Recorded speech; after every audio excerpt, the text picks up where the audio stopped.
Comment penser en patrimoine et construire une architecture financière solide? Je ne vais pas te promettre de devenir riche rapidement. Je vais t'expliquer comment penser l'argent correctement, pour ne pas perdre 10 ou 20 ans de ta vie. Si tu cherches des raccourcis, cette vidéo n'est pas pour toi. Si tu veux construire quelque chose de solide, reste jusqu'au bout. On nous a appris à penser en revenus. Combien tu gagnes par mois? Combien tu aimerais gagner? Mais on ne nous a jamais appris à penser en patrimoine. Le revenu est un flux. Il arrive, puis il disparaît. Le patrimoine est un stock. Il reste, il s'accumule, il travaille. Deux personnes peuvent gagner exactement le même salaire. L'une devient libre, l'autre travaille toute sa vie. La différence n'est pas le revenu. La différence, c'est la façon de penser. La seule vraie métrique qui compte, ce n'est pas ton salaire, c'est ton patrimoine net. Ton patrimoine net, c'est ce que tu possèdes réellement, moins ce que tu dois. Si tu arrêtes de travailler demain, qu'est-ce qu'il te reste? Beaucoup de gens gagnent bien leur vie, mais n'ont rien. La plupart des erreurs financières ne font pas de bruit.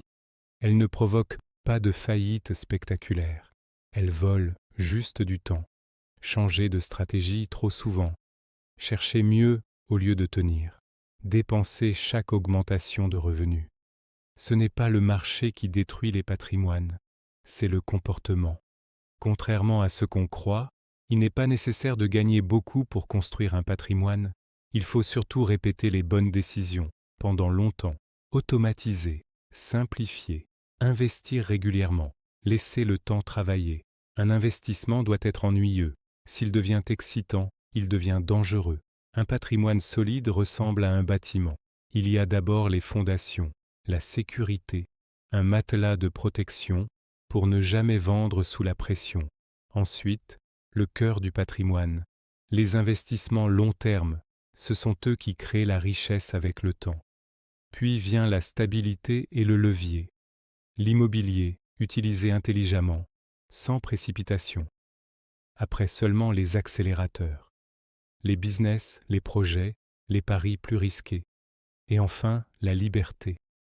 Quand ton patrimoine travaille plus que toi, quand ton temps t'appartient à nouveau. La plupart des gens veulent commencer par la fin. C'est pour ça qu'ils échouent. Pose-toi une question simple ce soir. Si tu perds ton revenu pendant 6 mois, que se passe-t-il? La réponse te dira exactement où tu en es financièrement. La liberté financière n'est pas une question de chance. Ce n'est pas une question de rendement exceptionnel. C'est une question de structure, de discipline et de patience. Peu de gens acceptent ce chemin. C'est pour ça qu'il fonctionne. Si ce contenu t'a apporté de la clarté, tu sais quoi faire.